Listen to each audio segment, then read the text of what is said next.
Dévotion journalière. Lecture biblique, Josué chapitre 15 versets 1 à 63. Elle répondit, Fais-moi un présent, car tu m'as donné une terre du Midi, donne-moi aussi des sources d'eau. Et il lui donna les sources supérieures et les sources inférieures. Josué chapitre 15 verset 19. Il y a quelques années, la femme de mon neveu a découvert un site web où vous pouviez rechercher une base de données pour savoir s'il y avait de l'argent non réclamé qui devrait être le vôtre. Elle a entré son nom de jeune fille juste pour s'amuser, et a été étonnée de constater qu'il y avait effectivement de l'argent qui l'attendait. Un oncle qu'elle connaissait à peine était décédé, lui laissant un petit héritage, et les exécuteurs du testament de sa succession n'avaient pas pu la localiser. L'argent lui appartenait, tout ce qu'elle avait à faire était de contacter les exécuteurs du testament et de prouver son identité. Josué chapitre 15 nous montre la fidélité de Dieu en accordant ses bénédictions promises, mais il montre aussi la part active que nous devons prendre pour recevoir ces bénédictions. Dieu avait promis de donner à Caleb et à ses descendants un héritage dans le pays de Canaan. 4. Et dans le texte d'aujourd'hui, cette promesse était accomplie. Cependant, Caleb a dû sortir avec foi pour recevoir son héritage de terre. Il devait conquérir la ville d'Hébron en chassant les 3 fils d'Anak, et il avait besoin de faire appel à Othniel pour conquérir la ville de Debir. En tant que chrétiens, Dieu nous a promis un bel héritage, mais nous devons être disposés, comme Caleb, à rechercher activement les bénédictions du Seigneur. Lorsque Dieu nous promet des bénédictions matérielles ou spirituelles, nous devons faire notre part pour les recevoir. Nous devons également être disposés, comme la fille de Caleb, à demander hardiment les bénédictions dont nous avons besoin.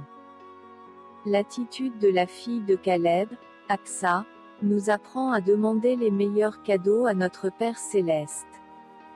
Aksa savait que, seul un champ n'était pas suffisant dans cette région semi-aride, alors elle a demandé à son père Caleb la bénédiction des sources d'eau. En réponse, Caleb lui a donné les sources supérieures et inférieures. Votre Père céleste sera-t-il moins généreux si vous lui demandez de l'eau vive pour restaurer et rafraîchir votre âme? Jésus dit qu'il donnera à ses disciples de l'eau spirituelle qui sera, une source d'eau qui jaillira jusque dans la vie éternelle. Évangile selon Jean chapitre 4 verset 14. Demandez hardiment les bénédictions spirituelles dont vous avez besoin. Contexte. Bien que Juda fût le 4e fils de Jacob, la tribu de Juda fut la première à recevoir un héritage au pays de Canaan. Les 12 premiers versets de ce chapitre définissent les limites de l'héritage de Juda, décrites en référence à la situation géographique. Caleb, entre-temps partenaire espion de Josué, Nombre chapitre 13 versets 26 à 33, est l'un des descendants. Commencer le processus de chasser les enfants d'Anak de son héritage, la montagne qui lui a été promise à cause de sa fidélité à Dieu. Il progressa jusqu'à Debir, anciennement appelé Kiriath Sefer. Là, il a lancé un défi, quiconque pouvait conquérir cette ville devait recevoir la main de sa fille, Aksa, en mariage. Othniel, un guerrier courageux et capable, ainsi que neveu de Caleb, s'est avancé pour relever le défi et révéler ses compétences militaires en capturant la ville. Plus tard, après la mort de Josué, Othniel est devenu le premier juge d'Israël, Juges chapitre 3 verset 7 à un rôle important dans la réforme d'Israël en vainquant une armée ennemie et en rétablissant la paix dans le pays. Ainsi, l'héritage de fidélité de Caleb a été transmis à la génération suivante. Regardez de plus près. Quel lien y avait-il entre Othniel et Caleb? Pourquoi pensez-vous que Caleb a pu chasser les fils d'Anak d'Hébron, alors que les enfants de Juda n'ont pas pu chasser les Jébusiens de Jérusalem? Caleb et sa fille ont activement poursuivi leur héritage foncier. Quelle bénédiction recherchez-vous activement auprès du Seigneur et de quelle manière le faites-vous? Conclusion. La foi de Caleb en Dieu n'a jamais semblé vaciller, et sans faire de compromis, il a affirmé avec confiance ce que Dieu avait promis. Il n'était pas influencé par ce que les autres pensaient ou faisaient, mais il suivait entièrement le Seigneur. Nous aussi, nous pouvons vivre victorieusement comme Caleb si nous gardons les yeux sur Dieu. Bonne journée à vous. Josué, chapitre 15. La part échue par le sort à la tribu des fils de Juda, selon leur famille, s'étendait vers la frontière d'Édom, jusqu'au désert de Tsin, au midi, à l'extrémité méridionale. Ainsi, leur limite méridionale partait de l'extrémité de la mer Salée, de la langue qui fait face au sud. Elle se prolongeait au midi de la montée d'Akrabim, passait par Tsin et montait au midi de Kadès Barnéa. Elle passait de là par Hetzron, montait vers Hadar et tournait à Karkaa. Elle passait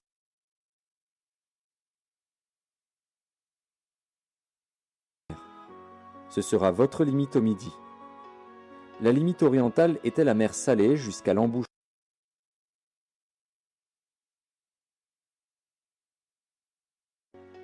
Elle montait vers Beth Hogla, passait au nord de Beth Araba et s'élevait jusqu'à la pierre de Bohan, fils de Ruben. Elle montait à Débir, à quelque distance de la vallée d'Accor, et se dirigeait vers le nord du côté de Gilgal, qui est vis-à-vis de la montée d'Adumim au sud du torrent. Elle passait près des eaux d'En Shemesh et se prolongeait jusqu'à En Rogel.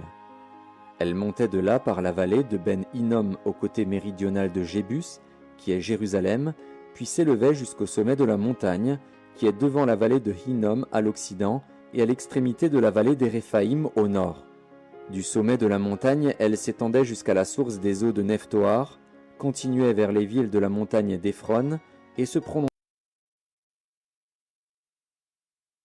De Baala, elle tournait à l'occident vers la montagne de Séhir, traversait le côté septentrional de la montagne de Jéharim, à Kézalon, descendait à Beth Shemesh et passait par Timna. Elle continuait sur le côté septentrional d'Écron, s'étendait vers Chicron, passait par la montagne de Baala et se prolongeait jusqu'à Jabnil pour aboutir à la mer. La limite occidentale était la Grande Mer. Telles furent de tous les côtés les limites des fils de Juda, selon leur famille. On donna à Caleb, fils de Jéphuné, une part au milieu des fils de Juda, comme l'Éternel l'avait ordonné à Josué. On lui donna Kirjat Arba, qui est Hébron. Arba était le père d'Anak.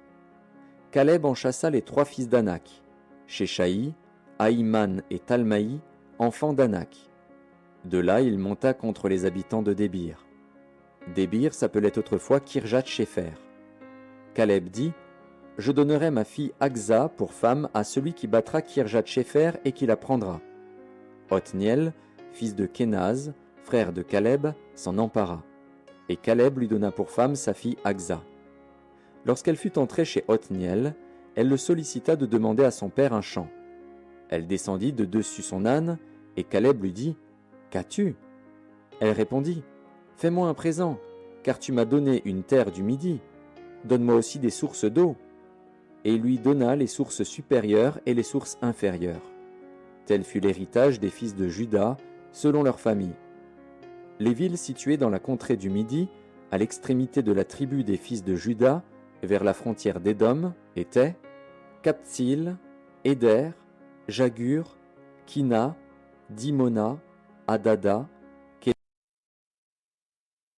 Kenan, Ziph, Télem, Béalot, Hatzor Adata, Kérijot Hetzron, qui est Hatzor, Amam, Shema, Molada, Hatzar Gada, Eshmon, Beth Palet, Hatzar Shual, Beer Sheba, Bijotnja, Baala, Ijim, Atsem, El-Tolad, Kézil, Horma, Tsiklag, Madmana, Sansana, Lebaoth, Shilim, Aïn et Rimon.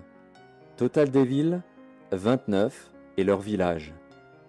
Dans la plaine, Eshtaol, Tsoréa, Ashna, Zanoar, En-Ganim, Tapuar, Enam, Jarmut, Adulam, Soko, Azeka, Shaharaïm, Aditaïm, Guédéra et Guédérotaïm, 14 villes et leurs villages. Sénan, Adasha, Migdalgad, Diléan, Mitzpé, Joktil, Lakis, Botskat, Églon, Kabon, Lakmas, Kitlish, Guédéroth, Beth-Dagon, Naama et Makeda. 16 villes et leurs villages. Libna,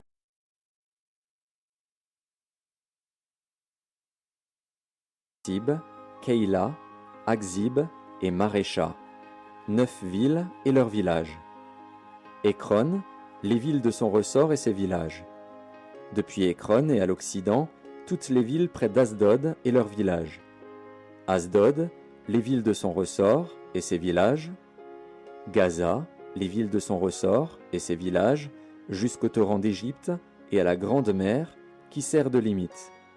Dans la montagne, Shamir, Jatir, Soko, Dana, Kirjatsana, qui est Débir, Anab, Eshtemo, Anim, Gozen, Olon et Gilo, 11 villes et leurs villages.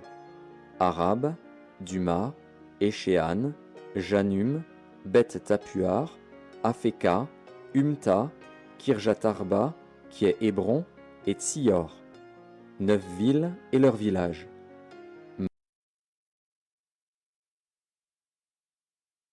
Israël, Jokdeam, Zanoar, Caïn, Gibéa et Timna.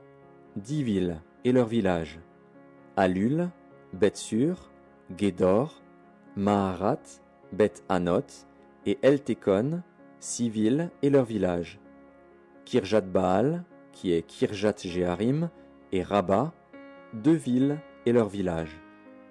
Dans le désert, Beth-Araba, Midin, Sekaka, Nibshan, Ir Amélar et Engedi, 6 villes et leurs villages. Les fils de Juda ne purent pas chasser les Jébusiens qui habitaient à Jérusalem, et les Jébusiens ont habité avec les fils de Juda à Jérusalem jusqu'à ce jour.